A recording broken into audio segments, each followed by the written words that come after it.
Rajesh Kumar, you have been a source of inspiration and encouragement for many young budding scholars besides us. We have been working together. I hope my line sound is clear, right? Yes, sir. Okay, fine. So that way, I must congratulate you for having taken pains in organizing such a program. And when I was going through the program, I was very sure that the world is really going in a kind of a unique and also in a kind of a unipolar way. It seems that the topic of the refresher course, this 2 weeks refresher course, online refresher course, that is current studies, which include science and social science. It shows as to how the disciplines are probably dissolving their barriers and trying to become one in the process, as the nations are becoming one in the process of globalization. I think with these few words, I must thank Professor Rajesh for this program, and for since this particular course is being attended by both our young budding scholars from who are, of course, the university faculty and the faculty in various colleges and universities, having their own be servicing both science and social science courses. I have chosen a topic which will be probably be a kind of a merger of both social science and natural sciences as a whole. And the topic of my presentation today is globalization, rise of new media, and national security. I think when you talk of new media, since media tends to comprise of technologies, we very well know that technologies would primarily fall in the domain of natural sciences, since we know that the so-called information and communication technologies have do owe their origin to cybernetics. Cybernetics is again related to physics. Anyway, so here we find that here today we'll be talking about globalization, the rise of new media, and also the national security. We will in during the course of the lecture we'll try to see as to how the globalization process has really become a consequence of the development or the evolution of the new media technologies, and how the new media technologies, having evolved in a very particular unique span of time, in a particular unique history of time, how this new media has really overtaken qualitatively and quantitatively the so-called old media that we used to be so much familiar with. And we'll also see as to whether and what are the so-called pros and cons, the benefits and the demerits of the new media, and how they are being put to use. And at the end, we will see whether this new media tends to pose a challenge to the human beings only, or it also poses challenge to national security, since national security tends to be also in the title. I think when you talk of this evolution of new media, and we have to recall that the new media did not occur in vacuum. It really occurred at a particular time when the world was reshaping itself into a unipolar world with the dissolution of Soviet Union. But before the dissolution of Soviet Union, we find that when there was a kind of a Cold War that I think we are all familiar with, that had taken place between the United States, the so-called two superpowers, the United States and Soviet Russia. At that point of time, during the Cold War era, we have to remember or recall that the design of the web, what we know is today, the web technologies or the information technologies tend to have also taken its birth. So when our attention is brought to the fact that the so-called web technologies tend to have taken its birth during the Cold War, we can very well imagine as to what would be the consequences that will emerge, and that will also be on the society when this has been a product of so-called competition. When you talk of Cold War was not all that cold that we are familiar with, whether it is ice or something like icy or cold environment. Cold War here was a kind of a very, very calculated competitiveness in terms of, as we call it in our own discipline, in pursuit of power over the other power, and which had really sort of shaken the world and taken the world to the brink of disaster. So why we're talking of disaster is only because that when something that we know it tends to have been born out of the so-called competition, it can be mutual competition that probably will have many more usages than what we will understand by any particular development as a benign or as a novel kind of a development. Anyway, so getting back to our own topic, when we talk about the new technologies, the Cold War and the web technologies tend to have taken their birth at the same time, and particularly we find that this tend to have happened after the so-called world famous media scholar Marshall McLuhan, who is well known to each one of us right from our school days, who tend to have described our own world as a global village, and that is how I think the global village concept tends to have been taken off and tend to have been used in all kind of discipline, to justify as to how the practices, how the developments, how the kind of consequences are one, will be one, and also how the consequences will also be felt by everyone, since each one of us has been co-opted into a kind of a well networked, well integrated global environment called globalization. So here, and this is particularly, we find that that this evolution of the new technologies had also got developed along with the Cold War, and this was particularly poignant, particularly significant, simply because after Marshall McLuhan had described, had written had completed a book which is titled Understanding Media and the Extensions of Man. He had declared in that book that the medium is the message. While if we find he has talked about the global village, he has also been very significantly underlined the message to the whole world that the medium is the message, wherein he said that the way the mass media will be put to use, the media will be put to use, it's itself being the carrier of the message, will also become the message in the process, which will be liable to be interpreted, liable to be subjected to all the kind of manipulations that human beings, including nations, are capable of, whether by way of putting to good use or by putting to bad use. So here we find that, in that particular book, Understanding Media, the Extensions of Man, where Master McLuhan had also outlined for us that the media and the technologies tend to exercise influence on the human's experience and understanding of the world and society, as well as any other development tends to have taken place.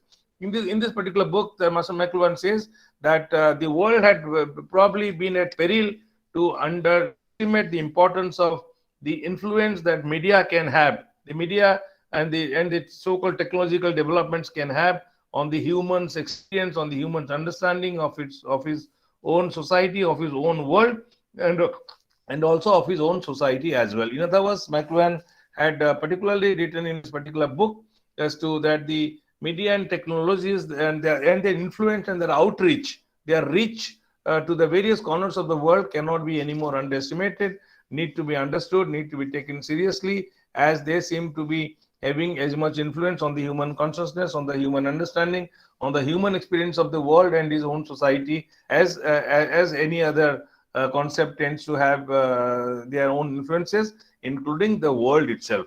So here we find, so and we find, and he was particularly very careful and very strong in pointing out that the world had done a mistake in overestimating, in underestimating it, and it is time that people tend to understand the importance, the significance of the media as well, media in the present day times. And that is how I find that when during the Cold War, when the new media technologies tend to evolve, it was almost imagined, it was almost perceived that probably the development, the evolution tend to have emerged right after Marshall McLuhan had described our own experience in our own society.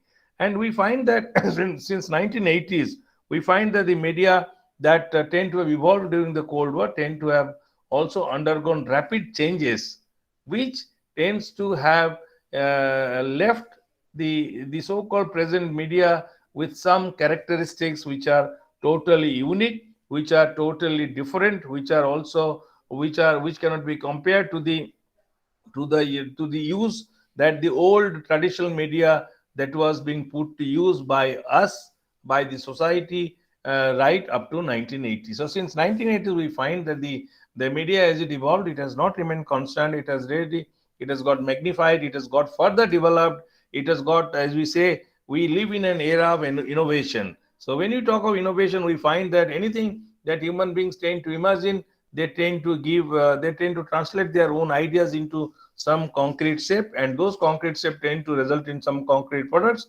And all these things are possible only through the use of some kind of a media. And so here we find, since 80s, the media that has evolved tend to have undergone radical changes, and it has really developed from being merely what used to be before, the so-called print and broadcast media, which was based on analog technologies, to it has become what is called is totally based upon the so-called newly emerged communication information technologies, which is known as media technology. So from being an analog media, it has now become a kind of a very very advanced media technology based media. And we can also say it is a kind of a new media, because the new technologies which have evolved for since 80s tend to be totally unique, tend to be very very powerful, tend to be very very full of potentials, and tend to be also based on what we know is information communication technologies based on satellite communication, where the nations, as we know, tend to be caught up in some kind of a rivalry in launching as many satellites as they can to our outer sphere. And they tend to justify this solely in the name of enhancing the so-called communication facilities that they can provide to their own citizens. We should also, so here we know that the states have been defending this launching of satellites. Now, if you go to launching of satellites in the name of providing facilities or benefits to the human beings, to the own citizens, and they tend to be rather not coming out fully as to why there should be a kind of a mad race in launching satellites, which has almost taken the shape of nuclear competition, or the competition to come up with nuclear bombs, on which Professor Rajesh has worked upon. So here we find that when we talk about this information technology, launching of satellites, if you go to the outer space, I mean, one can always see it in the internet. Everybody doesn't get a chance to go to outer space, since everybody is not the founder of Amazon, or the founder of what you call it Virgin Atlantic, which we saw that they had gone in a capsule to visit the outer space. But then, if we see it in the internet, we can see that the even in the particular orbit where the communication satellites are launched, they seem to be full of communication satellites launched by very many nations, and there seems to be no space in their particular orbit, and now there is a mad race to identify a particular orbit where the satellites can be placed, and where the communication facilities can be enhanced. But then, coming back to our own point, when we know that the nowadays we find that the so-called media, instead of being solely analog, from being print and analog based media, which was solely which was comprised of simply radio and TV. Now we find that the so-called new media technologies tend to have given rise to a particular media which is radically different, which is unique, which is a powerful medium, which also tends to be, as we will see in the course of our lecture, tends to be full of a whole lot of potentialities than what was thought to be possible with the so-called old media. And here we find that in the last more than 35 years, that we know that the Cold War got over in 1989 with the dissolution of Soviet Union, and then the Russia was born, where much of the so-called 15 countries from Soviet Union tend to have gone away from Soviet Union, tend to have become independent countries, and then from 89 today, we know that the world has celebrated the 20 years of the so-called breakdown of Berlin Wall, or end of Cold War, as we say. And in the last more than 35 years that we have covered since the evolution of the Cold War, we find that the old media tend to have rapidly transformed into, sorry, this light is not working. Okay, so here we find that the old media tend to have rapidly transformed into a new media, where we find that this new media tend to be totally predicted upon the human use of digital technologies. And in the new media, when you talk about it, we can see that the new media tends to be totally digital. The new media tends to be based on the people's rapid and as you call it, massive use of internet, which has given rise to the so-called new media to be very, very popular with every human being, be he or she be located in India or located in any other country or located in any far corner of the earth, irrespective of any geographical distance. So here, to understand as to how the new media tend to have emerged, and why should we talk of new media before we go into the process of globalization and the threat to national security. We find that in the word of Andrew Safiro, who has written about these media technologies and media, Andrew Safiro tends to describe the emergence of these new digital technologies as a very, very potentially radical shift, which tends to be almost inbred in the new technologies. And he says that this new media tends to be potentially shifting the power, the ownership of as to who controls the media, and who is going to further be in charge of or in control of information, and who will be in control of experience, and who will be also in control of the what we call it resources. So here he says Andrew Sapiro tends to have pointed out in his own writing that there seems to be a shift in the new media as to who will be in the ownership, in the control of distribution, in the control of the so-called information resources, and also who will be in the control of the experience. I think when you talk of media, we all understand that media. Whenever you talk of if you talk of a media mogul, which is what we tend to often describe the so-called very, very rich owner of the print media or the today's popular electronic media or electronic TV channels, satellite TV channels, we know that they are the ones who tend to be who tend to be in control of the information, who tend to be in control of what human beings would experience through their interaction with the so-called new media and also the so-called information resources. I think Andrew Safiro has very rightly pointed out that there is a kind of a potential shift which will take place in with the evolution of the new media as to as regards the ownership, as regards to the experience, and also as regards to the so-called possession of resources. I think we and when we go to the writing of Mr. W. Russell W. Russell Newman, we find that W. Russell Newman has again pointed out the significant characteristics of the new media compared with the so-called old traditional media that we primarily identify itself with the so-called analog media, or popularly we can say contrasted with the so-called radio and TV technology which was there in the before the 80s. And here we find the Russell Newman tends to be saying that the new media tend to have technical capabilities to pull in one direction. He says that the kind of development that he saw and analyzed the new media technologies, he has pointed out that the new media tend to have great potential to pull the human beings in one direction, while the economic and social forces which tend to be present in the society may be pulling back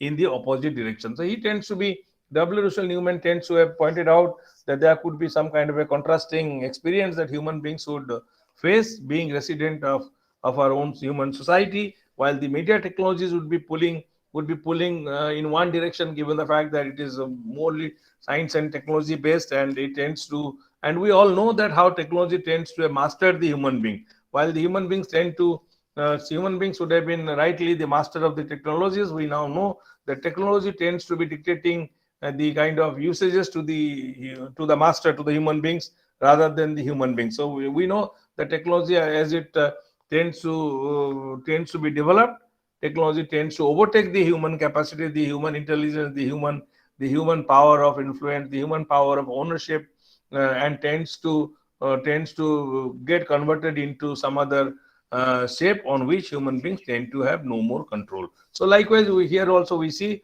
that Russell Newman tends to be pointing out that since this new technologies and these new media technologies will certainly be pulling the society in one direction, while the social and economic forces which are present in the society will pull back into some other direction. So there will be some kind of a contrasting influence. And here we find, and as such, he says, we are witnessing the evolution of a we are witnessing the evolution of a universally interconnected network of audio, video, and also electronic based technologies in our own societies. So here we find that he tends to that as a result of all these developments, as a result of the 35 years of communication and technologies differences, we find that the technologies tend to be we tend to be living in a world which is totally interconnected, which is also totally which is interconnected with the network of video, audio, and also the electronic based communication technologies, which tend to have blurred the distinctions that normally used to exist among the states, and tend to have also transcended the boundaries of the state. Today, when you talk of this new technologies, you will find that it tends to have far-reaching influence. It tends to have also far-reaching capabilities to reach any corner of the world today than what the world used to cover by radio and TV, TV technologies. I think when you talk of TV, we know that TV used to have a very, very limited reach, simply because that often, since at that point of time, the satellite communication had not taken off, the speed and the speed and the reach was not very high, as we could see. It got a fillip with the launching of the communication satellites. I think we all know that communication satellites have not only been able to cover a kind of a mass of society compared with the old media. It also tends to be reaching people in as you call it, in the lightning speed. I think we all know that the sound light tends to be more faster than the sound, but even if the communication tends to be mostly based on sound, but we can see that it tends to be reaching out to a mass of society, to the majority of the human society, in a much more within a split second than what used to be in the traditional old times, where radio and TVs used to be primarily the medium of communication. So here, when we tend to be talking about that we are living in an interconnected interconnected world, which is networked in audio, video, and electronic based communications, it tends to have also blurred the distinction, not only that existed among the countries in terms of their geographical boundaries. It also tends to blur the distinction between what is particularly important is that interpersonal and mass communication. That the interpersonal and mass communication, we could see they almost are easily accessible to people, rather than as used to be the case before, only that a mass media. Today you find that anything that one talks to the other person, be it personal, be it intimate, be it not related to national security, also has the threat of being recorded in some kind of a medium without the knowledge of the speaker, and tend to often get flashed in the so-called media, where people's privacy tends to get violated without their knowledge, without they being party to it. So here, why we're talking about it, that we see that this is what we see in new media, that nothing remains secret anymore, even if it doesn't come out to the public domain, that we talk, that we speak to each other, or we tend to be speaking, whispering to each other. It seems that in the so-called new media, something like invisible kind of a communication tends to be taking place, where this kind of communication tends to get recorded for posterity, for some other use, which, if it is necessary, will be put to use to the detriment of the human society and to the detriment of human beings. But then we'll talk about it a little later when we talk about this aspect, when we go to the end of the lecture. But for the time being, let's say that Russell Newman has also laid bare, when you talk of the new media, when you talk of the old media, we now know that the new media, given its speed, given its capacity or capacity to carry the information, capability to reach the farthest corners of the world today, even in the Pacific Ocean, or in any other in the far corner of the Africa, we find that the new media tends to be also very, very intense, and also tends to be very, very influential. I think these things, these characters are already known to us, since we are also equally participating in the use and development of the new technologies, the new media, and we also know as to what kind of a danger it tends to be posing to us, where we find that almost all the things which are being hidden, which were not being made known to people, are being made known to people, and which tends to also complicate the interpersonal relations that used to exist between the people, and also tends to complicate the relation that exists between the human beings as a citizen and also with that of the states. I think when you go back to the to identify specifically the characteristics of the new media, we know that there are new features of the new media where we find that the new media tends to cover far distant geographical territory than the old media used to do. And we also know that the new media also tends to allow a huge increase in the volume of communication that we say as a carrier. We also find that the new media tends to also have, according to Newman, he says that the new media also tends to have the characteristic of increasing the speed of communication. I think fourthly, we should also know that the new media, according to Newman, tends to also have potentialities, opportunities for a much more intense, and also much more in terms of quantity interactive communication that is possible amongst people in any particular society. And also, lastly, according to Newman, that the new media tends to also enable various forms of communication between the human amongst the human beings, which often tend to which may overlap, or which may also interconnect. So Newman tends to have, in his own book, he tends to have given us the new characteristics, the sharp features, the sharp characteristics that he believes that the new technologies tend to have, in contrast with the old media. I think, but nevertheless, we should also remember that the introduction of the new media as the internet, he had also predicted that introduction of the new media mediated through the internet, or as is popularly known as internet, will reduce the amount of time that individuals will spend with each other, which they used to do during the old media. And this would also, their reduced interaction with each other will also ultimately lead to the end of the traditional old, or traditional media in the human society. I think what Newman had predicted tends to have probably come true, where we see that while people used to complain of non-interaction between or amongst human beings in the traditional media, since people got glued to the idiot box called TV, and now we find that the problem has become more magnified. It is accentuated to a much larger form, where people at whichever place we visit, whichever, even sometimes in classes, I think as teachers you must have seen that even if you ask the students not to use mobile during the lectures or during some meetings, we find that people, including the young boys and girls, are mostly glued to their mobile by checking up messages or whatever.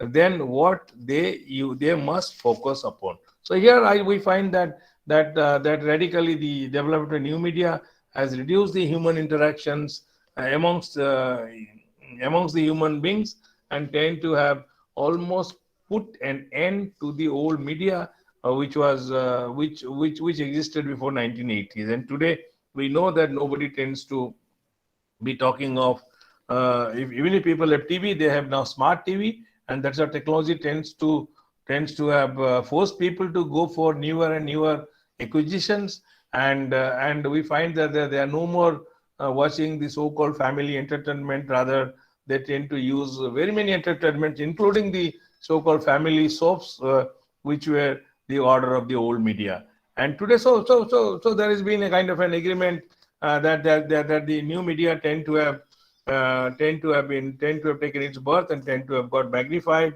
tend to have become more qualitatively refined, and new media tends to have occupied every inch of our own human consciousness than what used to be the case before.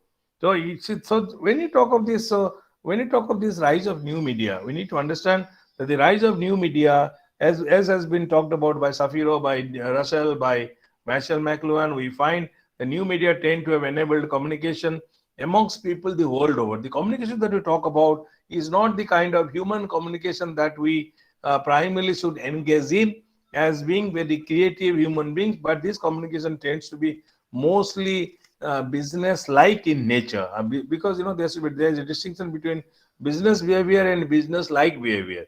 Business like usages lead us to do real business with human beings. But then so here we find that the new media tend to enable the business like communication with people. While people may be talking to each other, there has been a massive exponential increase in the exchange of messages, either through Facebook or through Twitter or through WhatsApp or through any other. You have a coup, you have many other media, social media.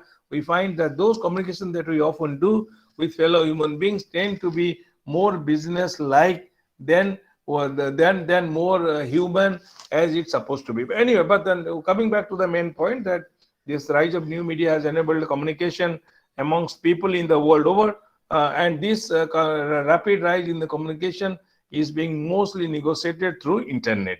And through internet, we find that this new media tend to have allowed people to rapidly express themselves through through various media channels, internet media channels like blogs, like websites, like as we call it, the videos, and also the picture blogs and photo blogs that we tend to come across in the so-called internet. So here we find that that by creation of new kind of channels, that people tend to be often engaged in some kind of a communication with each other, and that seems to have also come up in an exponential manner, which was not possible in the days of the old media.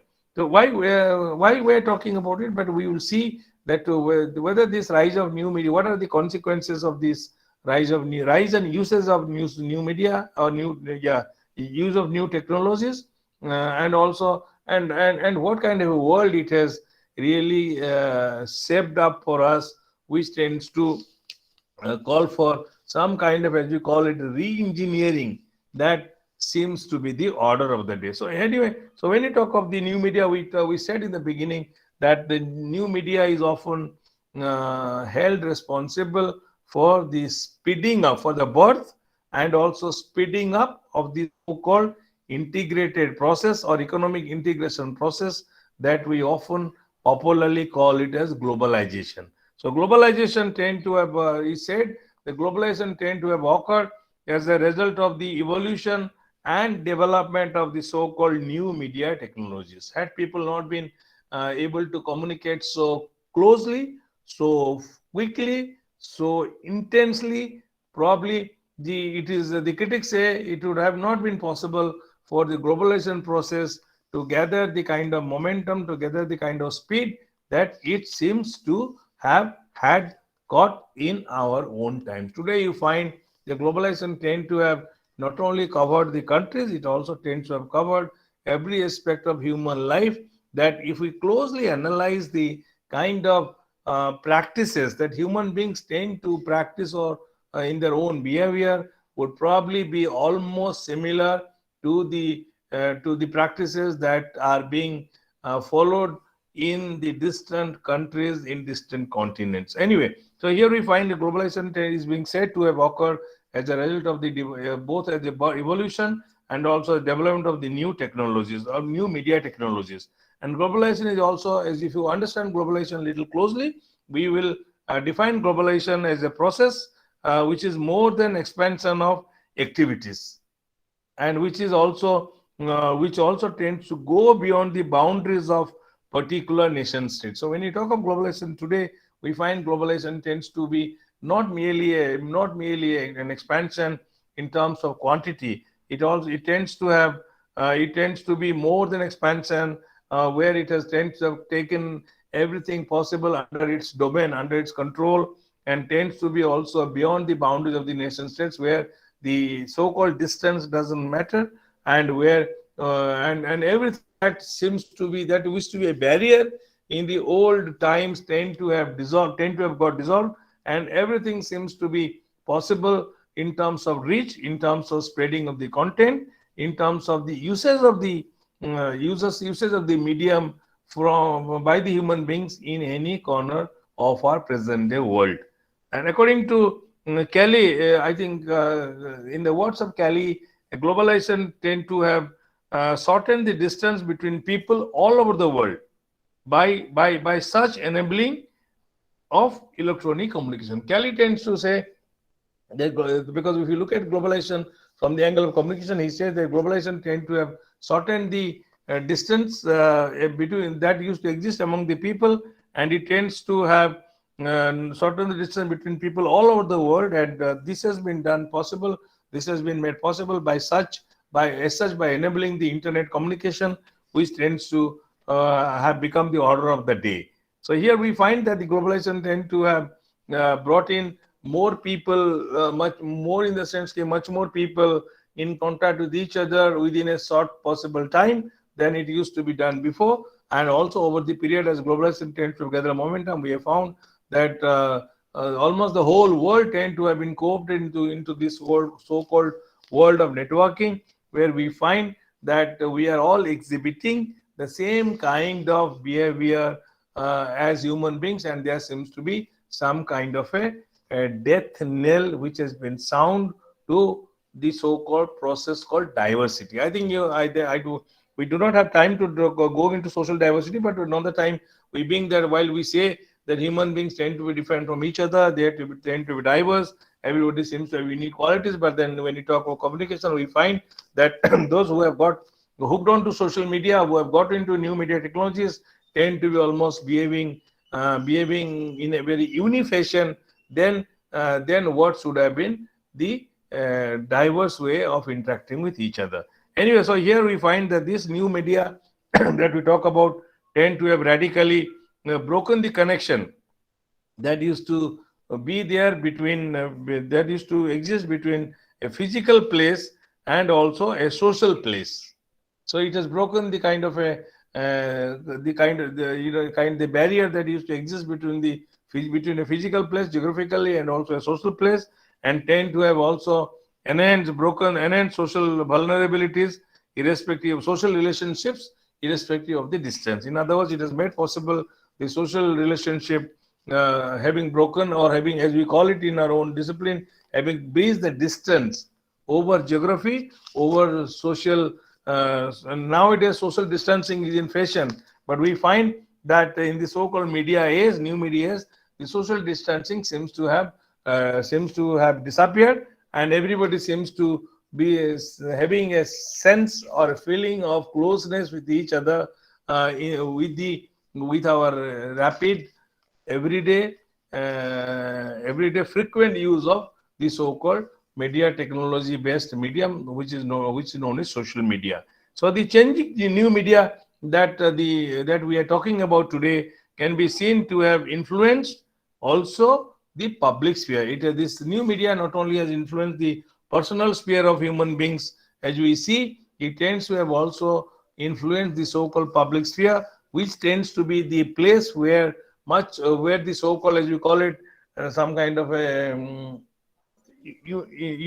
unanimous decisions are arrived at by the larger human society over their problems which they tend to face in their own society at any point of time. So here we find that the new media has not only encroached into the has not only made inroads into the personal sphere, it has also made inroads into the so-called public sphere as well. The danger is that if the public sphere tends to become vulnerable, then the decisions which are taken in the public sphere, which you call it largely in the political domain, will also be in great danger, and may pose a much more threat to the human society as well. So, but nonetheless, we find that in the words of Ingrid Volkmar, public sphere as a process tend to tend to have got affected, as public communication tend to have become restructured and partly disembedded from national political and cultural institutions. In other words, Ingrid Volkmar tends to be of the view that as public sphere tends to get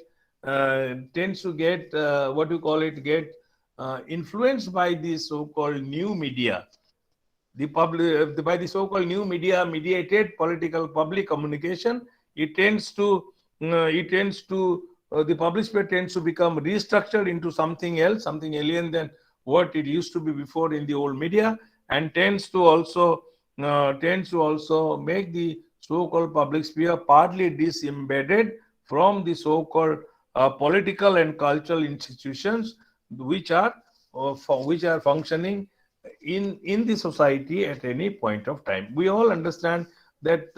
I know today, we these days we tend to talk of the roots and wings, but we all understand that given the fact that our rapid use of new media, new social media, new media technologies, which is mediated through internet, tend to be only making us talk of the wings, and we tend to forget roots. But we all understand that for a society to survive, people need to be closely attached to roots, and while at the same time they can always talk of the wings, think of the wings to fly in their imagination, aided by education, aided by various other opportunities available in the society.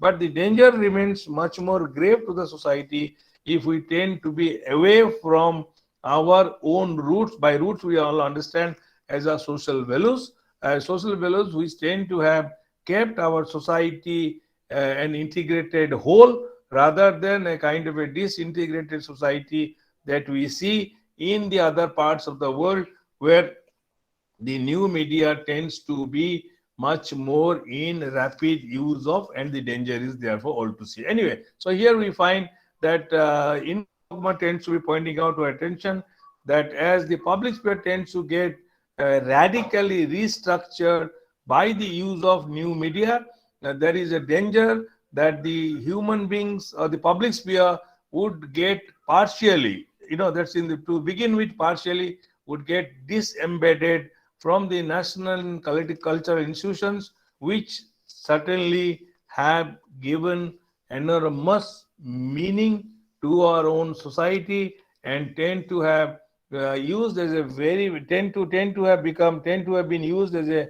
very strong, reliable carrier of social values, which tend to have kept our society, our families, and also our own state united. But I don't know in the current times whether unity is the thing that we should talk about. But nonetheless, while we talk of diversity, we also need to keep in mind that while diversity should be protected, some kind of unity will also have to be maintained. Otherwise, unless as we call it, the Indian mantra of unity in diversity, unless this is maintained, the probably no human society will survive at any level, in any part of the world, as we see the consequences in various other countries. So here we find that this emergence of the globalized public sphere, and then the public sphere that seem to have been radically altered, tend to have not only quantitatively altered, it also become qualitatively altered. It has also become a radically new thing, which is almost indistinguishable from which is almost which is highly distinguishable from the so-called old society mediated by old technology, by old media. And we find that this public sphere, in terms of its own radical reshaping, as we call it, tends to have also become a globalized public sphere, where the public sphere, we find not only the national influences. Previously the local influences used to be very, very dominant. Then we find as the new media developed, that the public sphere tend to become a global public sphere, as a national public sphere, because the national issues came to be discussed and came to be thrashed out in terms of the solution. And we find that as globalization seems to have gathered speed, the public sphere in any society tends to have almost become a kind of a global public sphere. And here we find that this emergence of global public sphere tend to have also changed the relationship that used to exist between media, human beings, and that of the state, or between the public, media and the state. Today we find that, I think, as a researcher, if we talk to researchers in any part of the world, I think it will not be strange to say that we will come across a sense of disgruntlement against one's own country by any human being, by any human being, than what used to be the case before. Because as we understand that this rapid, as you call it, information implosion tends to have made everyone realize their wants and tend to have taken the human beings away from their own potentialities and also from their own positive positions. We tend to be all the time being made to realize what we don't have than what we have. I think there's a particular saying that if people come to realize what they have rather than what they don't have, they'll probably be having happy. They'll be probably be having a more happier life than what they used to have at any point of time, and rather than feel any sense of unhappy. Anyway, so when we talk of disgruntlement, we find that this emergence of the globalized public sphere tend to have tend to have radically also changed the relationship that normally used to exist between the public, public, the media, and also the state. And that is the rise of disgruntlement that we see in case of not only we are personally disgruntled, we are also politically disgruntled. There is in any kind of a public sphere, if you go into any kind of a discussion, any kind of a any kind of a deliberation in any forum at any level in any parts of the country or in any parts of the world, you will probably find that people tend to be pointing out more what we don't have than what we have, and how to act on those points that we have in any particular society in terms of institutions, in terms of values, and how to probably strengthen them so as to become a much more stronger society or become a much more stronger country that than what we tend to be at any particular point of time. Anyway, this emergence of the globalized public sphere is another thing that has become possible because of the evolution and development of new media technologies, where we find that the relationship between the public, the media, and the state has also undergone changes. So that is how we find in the age of new media, in the age of globalization, we often tend to be talking about the changes which have come up. The changes may or may not be positive, but we know that the changes have been taking place in our own human societies, irrespective of boundaries, and we tend to find that that seems to be also giving us a kind of a consciousness, giving us a kind of a pointing out our own relationship that we tend to share in a particular society, in a particular state, in a very, very different form. So here we find, as a result of this emergence of globalized public sphere, we tend to also see that as a consequence of the changes in the relationship between the public, media, and the state, we find that there has been a growth of a new phenomenon in our own society, which is known as virtual communities. We all knew in the beginning that there is one particular community called human communities in the beginning, because it was believed and also truly regarded that human beings tend to be belonging to one particular society, because there was only two things which were accepted in terms of the gender differentiation. Then any kind of a differentiation that has come up into our own social consciousness or into our own social discourse. Today, I think when you talk when we interact with each other, we tend to be finding out as to how we are different from each other in terms of various categories. Then, in terms of identification, in terms of our own identity with each other, in terms of one particular category, that is, we are human beings. I think that the diversity may be having this what to say magnification of social differences, may be having some political connotation which people are putting used to it to a great benefit, and that's how I think the political forces are getting strengthened at the cost of the social forces. And we remember that in addition to being human communities that was known to us, we now know, as a consequence of the changed, altered relationship that used to that tends to be existing between public media and the state.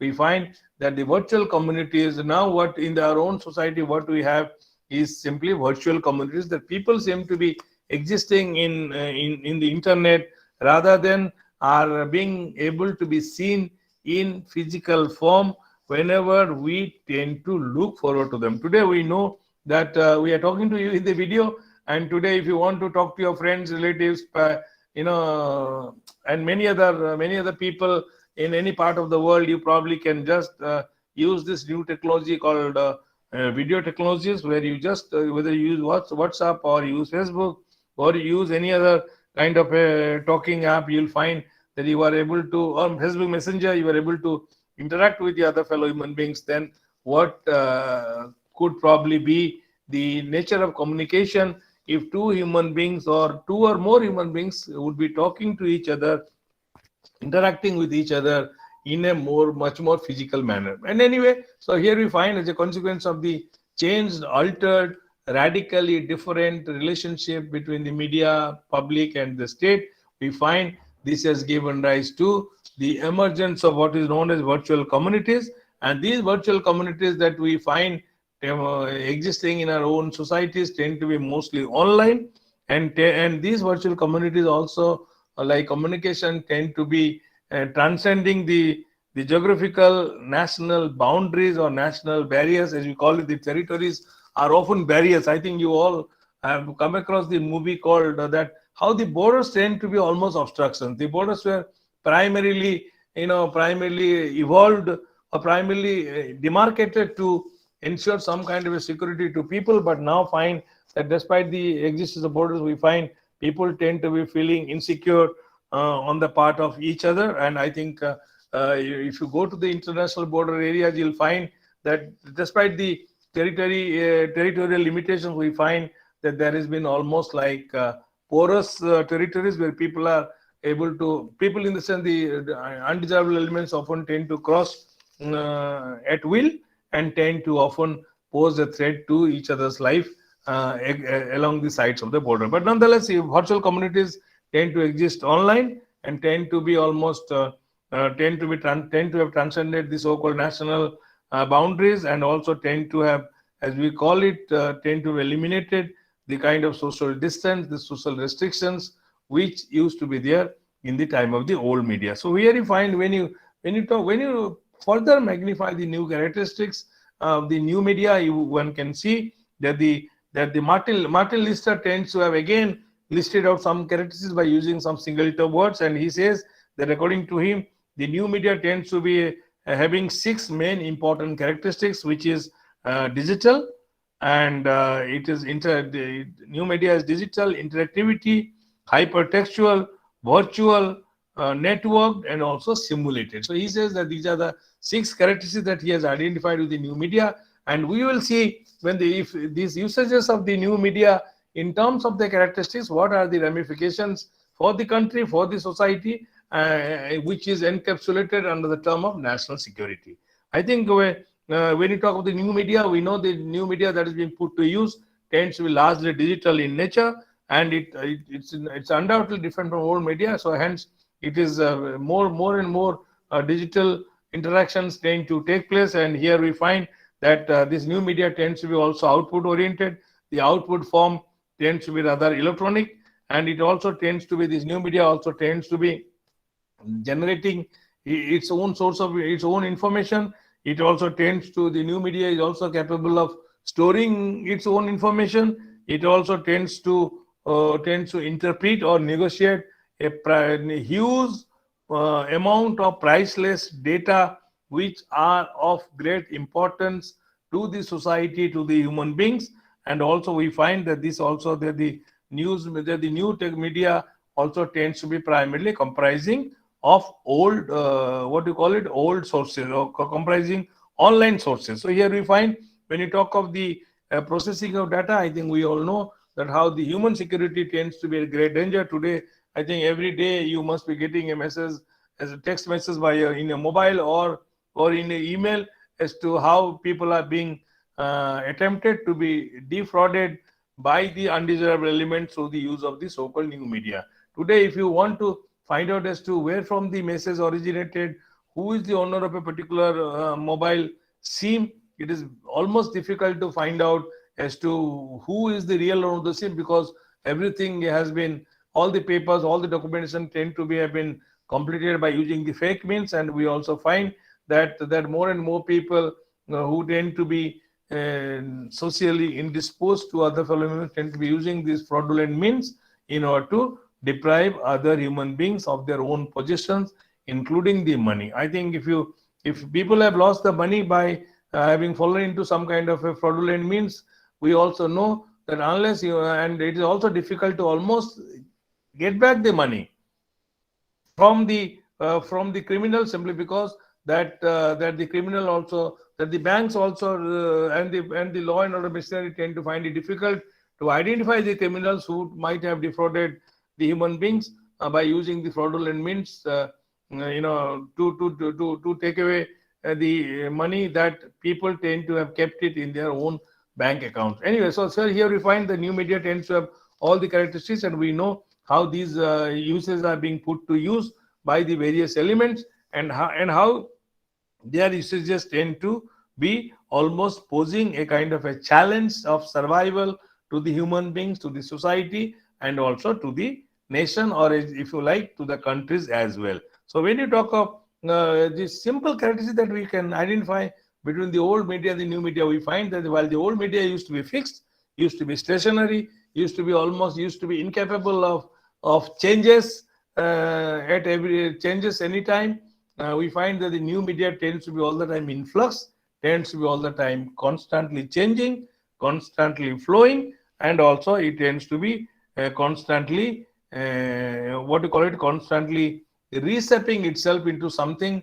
that could not be thought about in a fixed manner at any point of time. So here we find new media tends to be, in certain cases, some commentators tend to point it out that the new media, while it changes, it tends to improve. But then in all cases, we cannot say that the new media tends to improve positively. It may be improving in terms of quantity, in terms of quality, maybe negatively, as we see more and more when we analyze the social media, when we analyze the new media technologies. But we find that the new media tends to be all the time in the flux, and hence one cannot be sure at any point of time of a particular use that new media can be put to use, and one also at the same time cannot be sure of the one's own individual security or the security of the countries being guaranteed by the use of new media. So new media. So however, we must also remember that in the functioning of the old media, as used to be the functioning of the old media, we find that the new media is also being put to use as the old media is being put to use.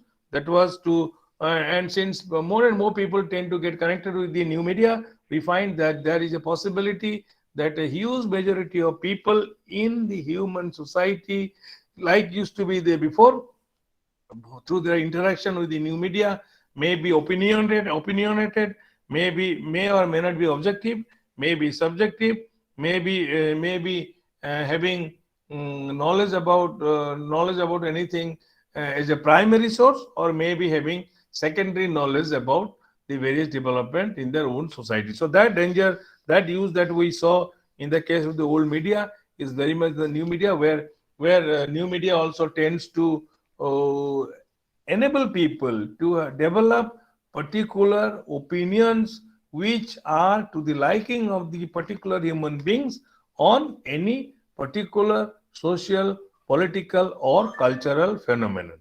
So here we find, so when you talk of the these usages that you talk about, we find that the new media tends to have, well, new media tends to, while it tends to serve the purpose which were primarily being served by the old media, new media tends to also have the potential for, what we call it, for some kind of a negative use which old media was incapable of being put to use, or if it has been put to use, it has been put to use in a very limited sense. But when you talk of the usages, you will find new media tends to have a almost kind of unbridled, unlimited potential of being used to serve any particular purpose, while the old media used to be a kind of a very, very limited medium. So here we can find, while old media used to be a limited medium, the new technologies mediated, negotiated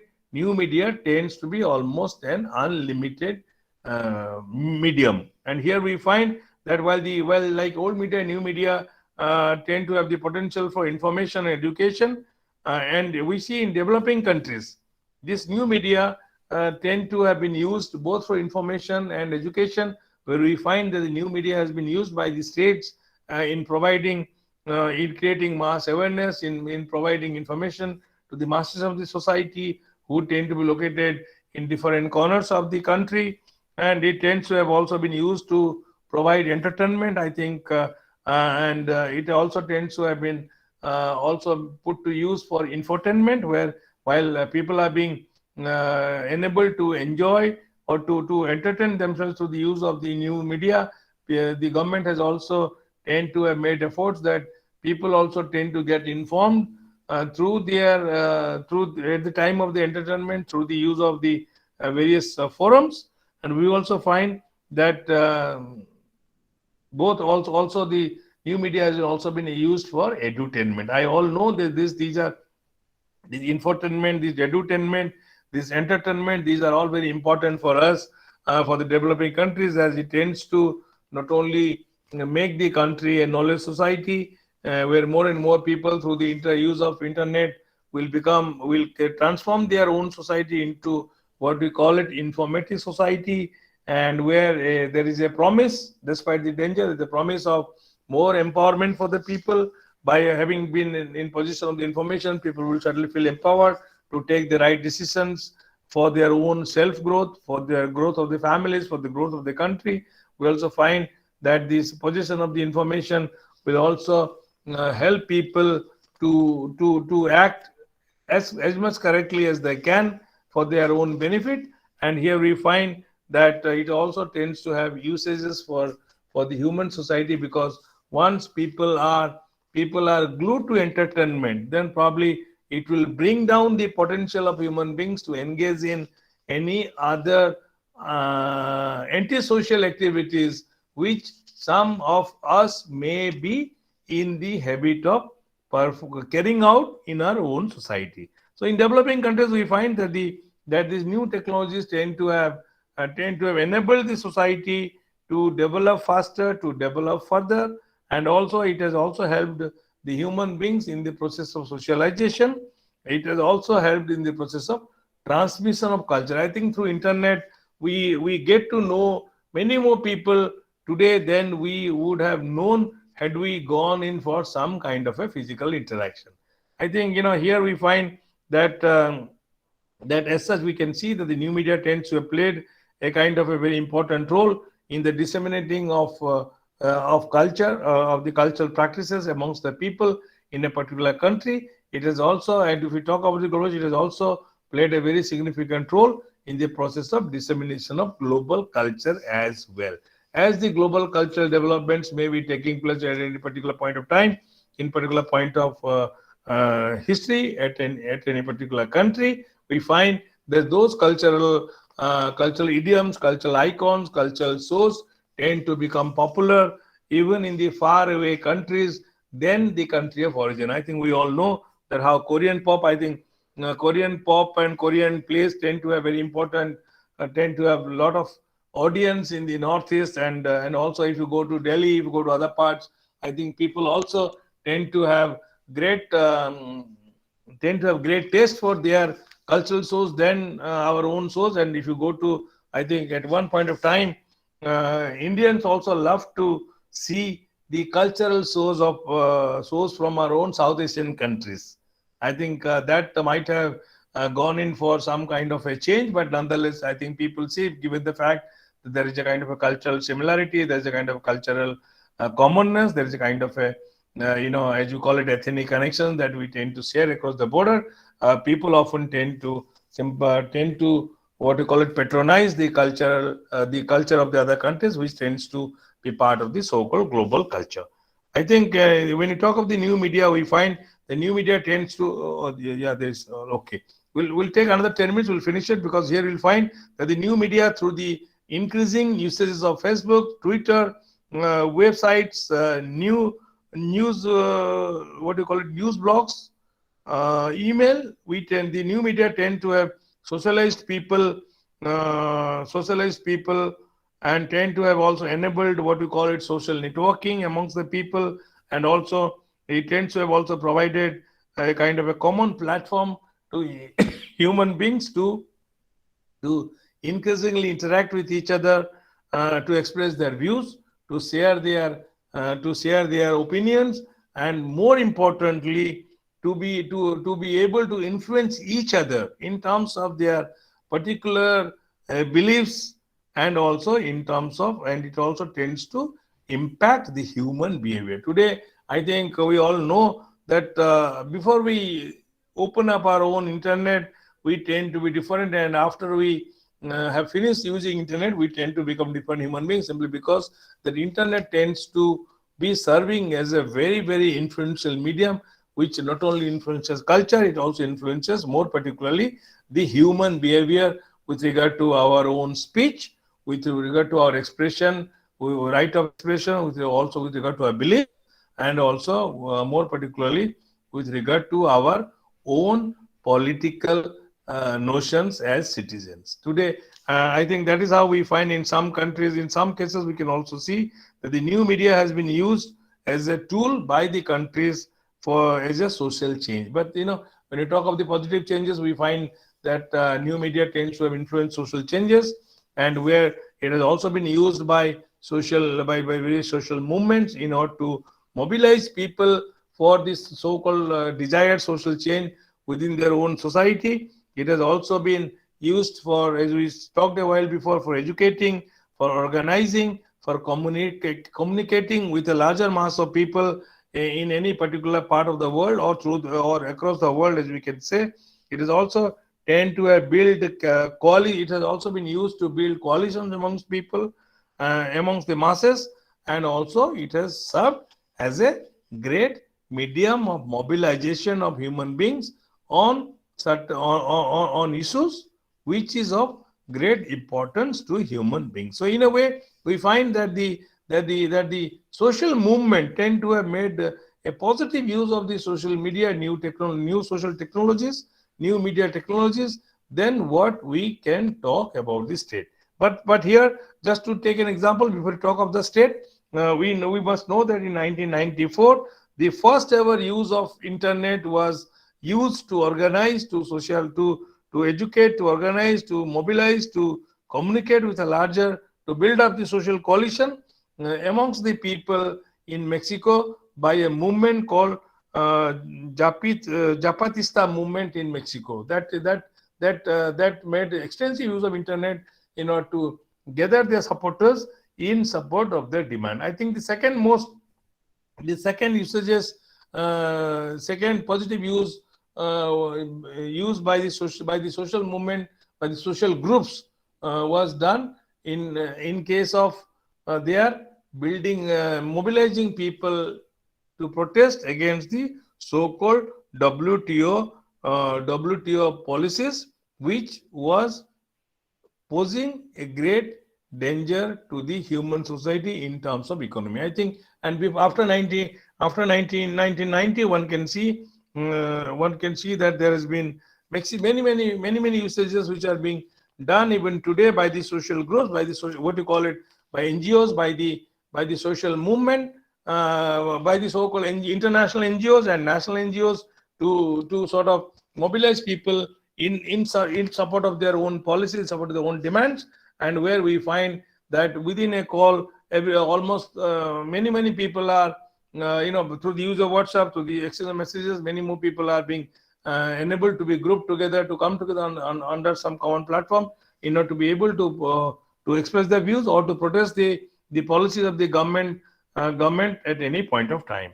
So here we find that, some scholars, while the usages of the new media has become significant in terms of the social, in case of the social movement, we find some scholars tend to describe these usages of social movement in terms of social usages by the social movement of the new media technologies as a kind of a new welcome, a radical change in the context of the politics of any particular country. So some scholars tend to see this development, the use of technologies which enabled people to come together as a kind of a democratization of information, which they tend to praise it as another unique feature of the so-called new media. So this democratization of information, as it tends to make people, everyone aware of the information, irrespective of their location, at any level of the society, at any part of the society.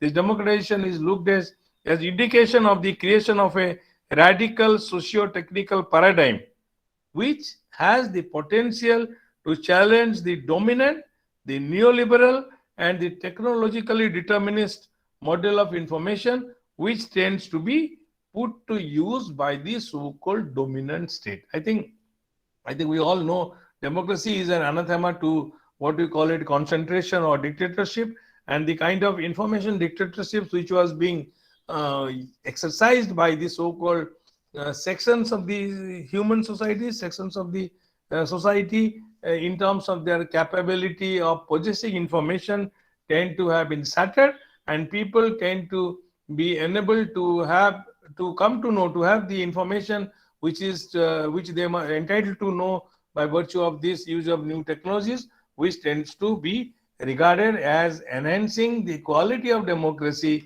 than what used to be democracy before the evolution of the new technologies. So, and here we find that so people often tend to be those who are in support of the changes in the society, who are Marxist, who are left oriented, who are oriented towards leftist ideology of change, and also other people who welcome changes in the new change society, having got so very frustrated with the social stagnation that human beings are often subjected to in their own respective societies. They tend to regard this in democratic information, this ability of reaching of information to the people at any level of society, as being a potential harbinger of the social change, which will certainly challenge the existing, the dominant neoliberal, technologically determinist model of development, which is now being carried on in the society. I think when you, but then there, as we said, that everything has its both negative and positive usages. But then we also must know, just to after having talked of the some positive uses, we should also know that what kind of an impact this new technologies tend to have, being added by the process of globalization on the so-called concept of nation state, or as we call it, national security.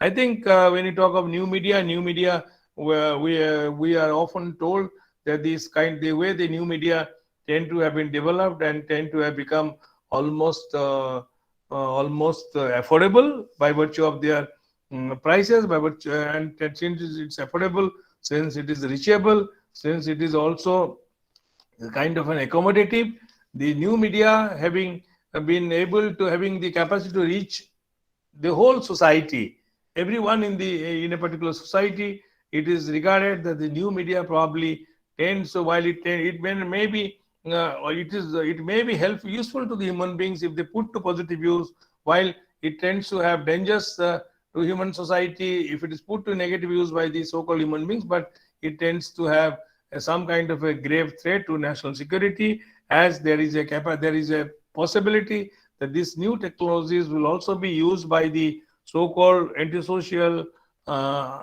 criminal elements who tend to be all the time engaged in activities, and tend to be conspiring against the so-called social unity, the social integrity, howsoever disputed it may be in the eyes of the citizens, and may bring about a kind of a and may bring about a kind of a and may bring about a kind of a threat which will virtually force the society to get disintegrated. So, and then in other words, the scholars and the intellectuals tend to be regarding this new media as having potential to be an important tool for countries as well to promote their own interests and values. I think today when you talk of globalization, we all understand that globalization tend to have aided the so-called dominant capitalist countries to spread their values. We talk of Korean show, we talk of the US shows. I think everybody, all of us, when we were small children, even today, you find more and more Western shows are being beamed to the homes of the developing countries, families, and it tends to bring in some kind of social disintegration. And by promoting such Western values, Western commodities, we tend to these new technologies tend to pose probably more harm to the society and also to the economy as well, which tends to put the whole question of survival in question or into great danger. And then we find that the country, the more important that the countries tend to have, we all knew that the countries used to suffer from armed war, from armed conflict, or so-called armed war from across their border. But nowadays we find that the such objectives can also be achieved without fighting a real war through the spread of through the use of the new media, by spreading their own values and institutions into the other countries, where the whole population can be easily won over than what used to be possible by force, or what used to be possible by by using some physical means. And I think when it not only has the potential to be an important tool for the other countries to spread their own interest, to attain their own interest, to also spread their values and culture, and also to spread their own products in the various parts of the country, world, as used to happen, as now we used to happen in the days of globalization. We find that it also tends to have potential on the part of the people, on the part of the undesirable people, to use it in order to attain their asocial ends or asocial interest. And I think new media tends to be, they say that it's also been pointed out that in part this new media tends to have a very, very dangerous consequence both for the human being and for the society. I think the new media's peaceful evolution tend to have eroded the national boundaries. Today, when you talk of new media, we find that there is nothing like a national boundaries. I think when you talk of the territory being an essential element of the state, today we talk of the deterritorialization. And there no more people are talking of territories. They are saying that whatever you plan, whatever you do, and since the whole world is one, we go back to the notion of global village, where the consequences will be felt by every human being, irrespective of the territorial limit that he may be living in. Since climate change is posing a great challenge, they say that these new media tend to have eroded what is known largely traditionally known as national boundaries, or tend to have also eroded the national system of values. That today there's nothing like a national value which is unique to the particular country, to the particular nation. People tend to have different values other than their own, because of their familiarization with the new technologies, which is being mediated through the so-called various social media platform. And we find that as a process, when people tend to have become, as you call it, denationalized. I don't say anti-nationalized, denationalized. There is a danger that the national security itself is now being faced with. And in other words, we all understand that the security of the country can only be guaranteed by the people, in the sense the residents' loyalty towards their own society, to the own country. When we tend to become other oriented, then there is a danger that both the society and the state may come in for dissolution. And at the end, when you look for our society, you look for the state, I think everything must have gone into oblivion, and then human beings again would become largely insecure that one used to be in the days that Hobbes was writing as a human being, having a life of solitary, nasty, poor, brutish, poor, solitary, nasty, brutish, and short. Anyway, so here we find, so new media's peaceful evolution tend to have also compromised the national security. And the internet and social media has been constantly, I think there's no time, anyways, constantly being used by the criminals for money laundering, drug trafficking, I think, and also human trafficking that we have seen come across. We also see that the so-called new technologies are also being used by the various states for some kind of a global espionage operations, since they know that through the use of internet, by they will be able to access the various various various sources, social media sources, where they could easily find out source information about the people, about their practices, about their kind of movements, and other things which they could probably use it to pose maximum danger to the so-called society. I think when you talk about the new media, we know that new media, which is being constantly, since the new media is constantly changing, since it's constantly flowing, and it is being modified or refined by the interested countries in order to boost their espionage operations. I think we must know that there is a, due to this, there is a constant threat, constant, and due to the internet being constantly in being used, by, constantly in touch with the users by the with the emerging technologies and cultural changes, the new media can pose a great threat to the national security in terms of existence of a particular state, and also in terms of what you call it, social security, that is of great importance to any country, for the what you call it, for the prosperous life of human beings, and a secure life in any particular human society. I think if we go by N. Balakrishnan, who is an information expert, he tends to say that the social media tends to have become a threat to national security simply because it has been used for various undesirable anti-state activities called drugs trafficking, human trafficking, money laundering, and some such operations. And hence, there is a call that the probably the new users of new media will have to be brought under some kind of an act. If you talk of India, I think we know that the Information Technology Act, which was not there, it has been enacted by the Parliament of India. But then we know that despite the fact that there is an existing Information Technology Act, we also know that how the individual security, how the national security tend to have been put in great danger simply because the law tends to have not kept pace with the rapid changes which are taking place in case of the so-called new media. In other words, there is a lack of the social and social preparations or social steps and governmental measures in tackling the danger that is coming out of the use of the new media in the present day times. I think, while in some cases, in some camps, there is a call to ban the use of new media as such, totally in any point of time. But and we know that increasingly in the area of disturbances, the first thing that we hear is that the internet is suspended, because then that it is known that by usage of the media, people can probably spread more hatred than love, and which could pose more greater danger to the conflicting areas, and hence the internet suspension is ordered. But nonetheless, while there is an increasing demand for the ban of the use of new media by the individuals by for any such purpose, there is also a demand that instead of going for the so-called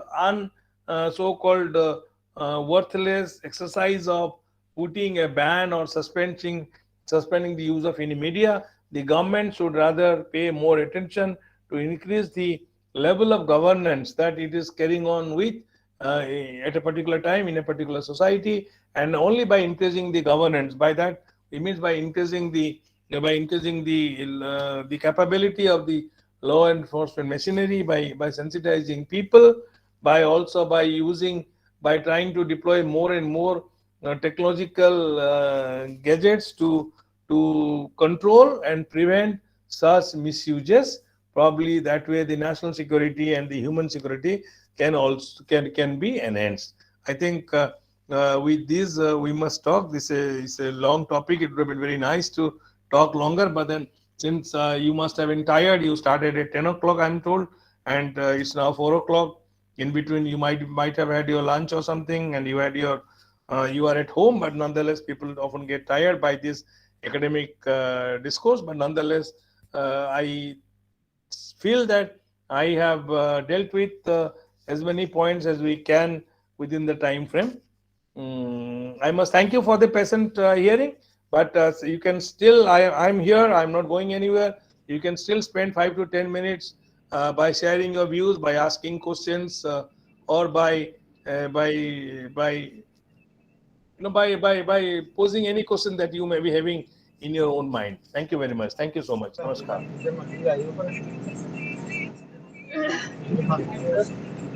Thank you, sir, for this valuable, informative, and motivational talk. So, by the use of technology, we can change old media, differentiate over old media versus new media.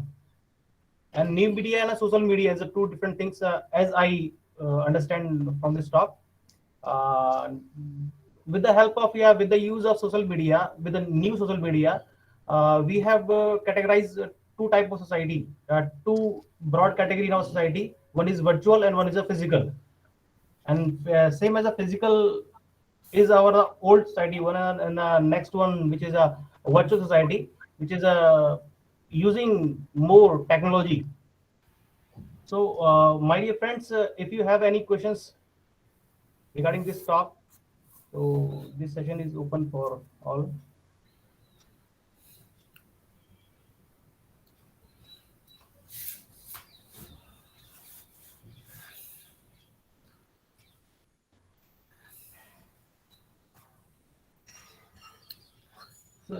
Sir, there are some threats to the new media. These are very dangerous for the society, especially for the developed world as well as for the developing country like India, or both of. How we will overpower these or minimize these threats? Myself, Professor Grover, Prabodh Grover. All right, that's an interesting question. But as we are talking about towards the last, that governance, I think when the technology, technology is value neutral. We all understand that technology tends to be having the potential for positive and negative usages. How it is being put used is so dependent on the human beings. And that is, I think, when you talk of education, education plays an important role in sensitizing people for the proper use of technology for our own development. But then, it's given the fact that we are not living in a perfect society, we are not perfect human beings. Even Mahatma Gandhi did not want the human beings to be perfect, but nonetheless, what they wanted is that every human being must have to be sensitized through the education, because education is the best medium of socializing people for the proper use of various mediums for the development of the society, wherein the development of human beings is ensured. And that is where I think we need to bring in the such awareness courses right from the school up to our university level, where people should be encouraged to make use of these new technologies for their development, rather than for anyone's what we call it, for anyone's hurtful consequences. And I think once human beings tend to feel that there is a possibility that they must have to make proper use of it, then I think they would be able to they would be able to guard themselves against any misuse of technology. But then this is about individual. But then the question arises: what about the government? What does the government do? Does the government will the government sit silent, which is the representative of the people, which is also a social medium, institute, socio-political institution, in order to ensure that the that which in order to ensure that the society tends to remain integrated, remain well in tandem with the development. But then in that case, there's a need that the government must also have to increase its own level of governance. I think when you talk of India, we know what is governance. Governance is probably not about getting people to fight. It's all about getting people to get everything that they deserve, that they deserve in the due course, rather than rather than incite any group against other groups by using some kind of a cultural or any other idiom. So I think that governance in developing countries has been a great challenge, because I think we have taken to politics much more quickly, much more by heart than any other medium, including that of the social rebuilding. I think that is where we find that social engineering is development, but social re-engineering is a kind of a distributive development, where By re-engineering, we ensure that everybody gets what one is entitled to by human being, irrespective of their socio-economic position in the society. So I think, in order to safeguard our own society from such kind of dangers, there is while the individual responsibility remains strong, but much more stronger is the responsibility of the government. Right, sir. Thank you. Thank you, sir. Thank you. Thank you. Yes, participants, go ahead and get your queries clarified. Dr. Saab is here for a couple of more minutes, though he has exhausted his timings from 2:30 to 4 p.m. Sir, I have a query, sir. Sir, Hemant Saab, पूछिए. sir, use of technology, depending on the which is using the technology, either in the wrong direction or the good directions. Same as a science, in a science background, we can say nuclear energy is a technology. Either it be used for the construction of energy, or either be used for the weapon purpose. So, but the use of the weapon as well as the technology for the good direction is depend on the who is using, as our Indian or other European countries. It means the nature of the government, yeah, employee, whatever you can say, is depend on the man who is using the technology. It's make the more difference either it's a good or bad. Is it, sir? I think when you talk of the use of technology, I think what is the duty of the government? The government's responsibility is to see that who gets to use when and how. I think that is what is the task of the government. I think when you talk of freedom, when you talk, everybody may have the freedom, but we do not have the freedom to use as and when we like against anybody that we like. I think that way. When you talk of technology, it has to be somewhat in a controlled medium. But with the new technology, the question is that there is an implosion of new technology, while there has been no implosion in terms of a governance. You find that the government tends to, you all understand, 1984 we started our information society kind of development where increasing competency started. But we knew that given the fact that there is a lot of social problems in the society, it was very difficult for the government to come to any kind of unanimous opinion as to how to control the use of technology and how to also to sort of facilitate the development of technology. So if the society tends to be a little more peaceful and not so much diverse in their political opinions, governance would have become a easy process. But given the fact is what it is, we are a diversity. We read something about 220, more than 200, more than 700 communities live in India, and in Northeast entirely we find 220 languages are spoken, and the rest of India is how many? So there, given this huge diversity, we find that the governance tends to take a little longer time than what it should to upgrade its own mechanism in order to be able to control the misuses of any such developmental use technology. And that is where I think, and you always know that in a game of chore sipahi, in a chore police, the chore is probably more intelligent than the police. But we all know that while the chore may be semi-literate, the police is highly educated. But even then, we find that despite all the security preparation that a country may be having by its law enforcement machinery, the what you call it chore, the kind of undesirable elements, the antisocial elements tend to have an upper hand. So I think the day when the government is able to have an upper hand on the so-called criminals or antisocial elements, probably the proper usages of any medium, be it technology, be it any other medium, can be ensured than what it is being done today. Okay, sir.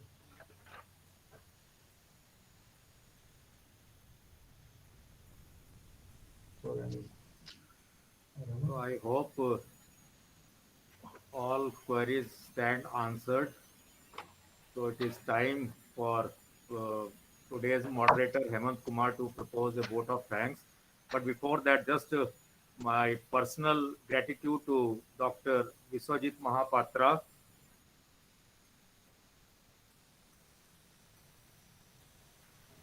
for having obliged us this afternoon. And you people saw that such a brilliant discourse on globalization and new media, the manner in which Dr. Saab has uh, attended this team and provided us new insights. So congratulations to Dr. Saab also, congratulations to participants also. Sir, you are the first resource person today on this inaugural day of our refresher course to the refresher course in current studies. So, sir, I am really personally grateful to you that I have been troubling you now and then. You remain ever ready to meet our participants, even at a shortest possible notice. The way things happened last week, also somehow this refresher course got postponed, and you were ready to meet our participants last week itself. But then finally, it was after a gap of 1 week, it finally got inaugurated today. So, sir, thank you so much. And I invite Hemanta Kumar to say thanks to sir on behalf of participants. And we also look forward to your second lecture tomorrow, sir, in afternoon. Mahapatra, sir.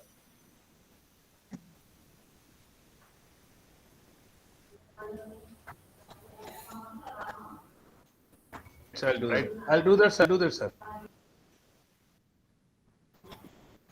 So, Hemant, sir, Yes, sir. please Okay, sir. propose a vote of thanks to resource person.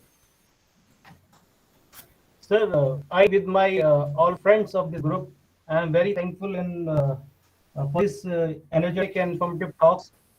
Sir, we are teachers from the different part of this country, and I am this is a plus point of this advanced media that we are connected from the UP to the Shillong. So this is a plus point of this media. So that's why I am able to connect with you, sir, and getting the informative talk information from you, sir.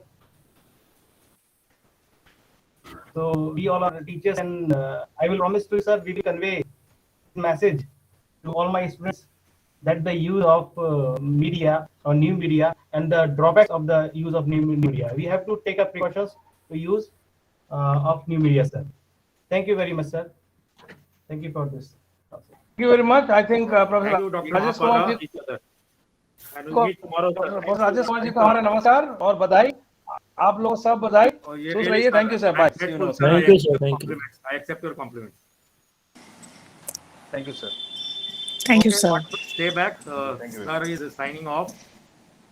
We have another 10, 12 minutes to go, and we will, what you call, just deliberate upon some of the issues which are still left over, isn't it? I think many things have been made known to you people. You can take down this topic of sir, which is getting flashed on the screen, right? So, Dr. Hemant, I think you have taken down some important points of Dr. Biswajit Mahapatra, right? While you people were listening to his discourse, course coordinator had another task to perform.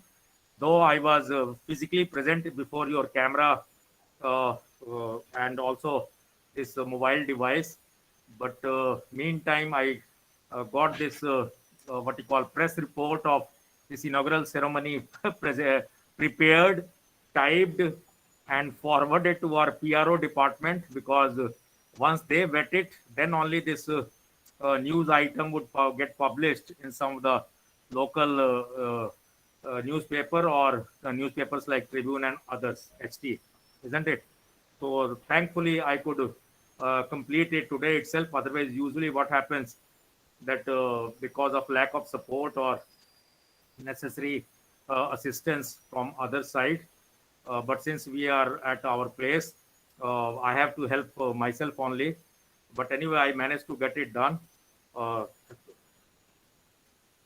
and what to talk about technological things if you don't have these two devices loaded with two SIM cards, then my own laptop, that this course is getting organized very successfully. So least talking about what Professor Mahapatra said, switching over from this email to that email, then getting the attachments attached, It is taking some time in getting that screenshots uploaded, because all the pics which we are taking, it is in the form of JPG file, and JPG file would not get uploaded so simply, isn't it? So you can well imagine that all the things I had been doing myself. I have some what to say to you people. You people would laugh at course coordinators' condition actually.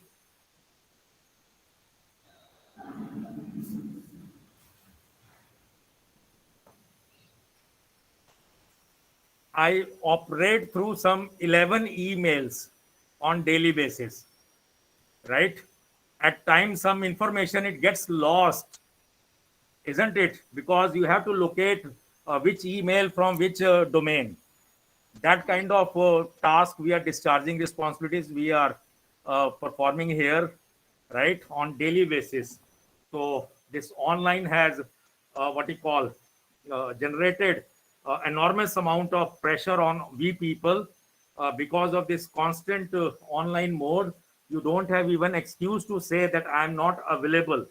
Your boss may tell you, please share your location where you are right now. So you just have no business to say that, no, no, sir, I have logged off. I have just left the office. I have left the residence. No, right at the residence, I attended my office people. I attended some of the fellows. I signed their documents and all kinds of things. You can see my this face mask is on because I met 4 or 5 different people outside because they knocked at my door, and it would have been discourteous if I would not have attended them actually.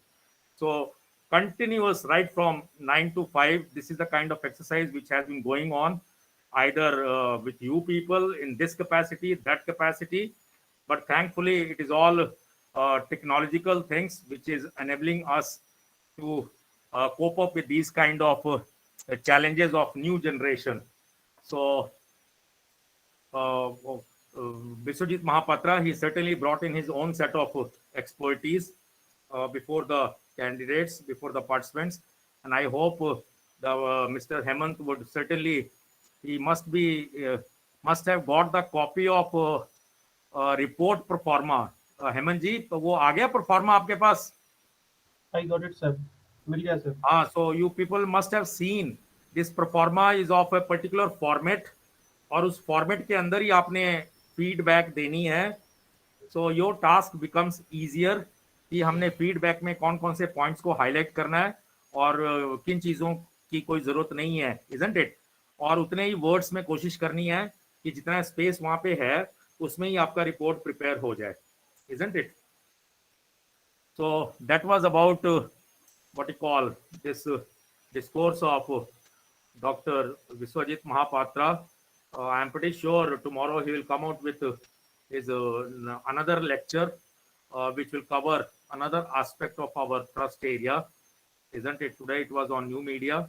Tomorrow only I will come to know, because he has not shared with me a topic for tomorrow's lecture. But we know preparing oneself for on 2 different themes, it takes time, isn't it? So we look forward to his second deliberation tomorrow, right? Yes, participants, question answer session, please. This is the opportunity that you engage the resource person by raising your queries, right?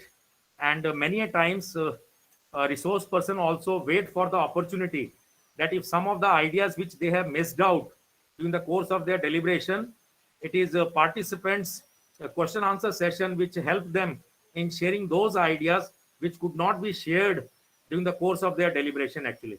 So many of the things, many times resource person, they certainly come out with some new information, new insights during the course of question answer session.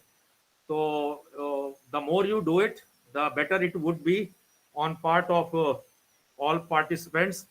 And certainly as course coordinator, course coordinator will be taking cognizance of your active participation in the ongoing activity. And it is your overall participation in this 2 weeks online course that also help you people when you get finally assessed for your overall presentation, overall what you call project work, assignment kind of things. So don't miss this opportunity. it is again a huge learning opportunity, right? That how to propose a vote of thank, or how to conduct this question answer session, how to act as a moderator, how to some of the ideas which got said by the resource persons. So it is a very important opportunity on part of all participants, and I am pretty sure, confident that you people are going to make best possible use of this opportunity which has come your way while sitting at your homes, actually, isn't it? Unlike otherwise, usually I have seen when we used to attend courses, people would be in hurry to leave HRDC building and take taxis and reach up to Jalandhar, reach up to Nawashahar. A group of 5 teachers, 6 teachers. You can imagine the amount of efforts they had been uh, putting in getting these courses completed, because they have to reach up to the places behind also. They will not prefer to stay at Amritsar, and on daily basis they will commute morning also, evening also. But that way you people are fortunate that these kind of uh, hassles you people are not faced with. So only job is left on your part, that you make best possible of this opportunity which is coming your way, and engage the resource person to the maximum extent, actually. Because as I said to people, even at times lesser number of questions getting raised, either you have understood fully or you haven't understood anything, actually, or you haven't heard anything onto the part of a resource person. So I think certainly you will be taking note of these smaller interventions on my part, isn't it? I will keep reminding you people from time to time some best things on your part, or some of the things which are getting ignored by you people. Reasons may be known to you people only at your places, but I am pretty sure that things will be uh, what you call, all those standards shall be maintained on everyone's part, isn't it? So with these words, it is time, if you people have say something to me, or I do not know whether you people had your tea or not.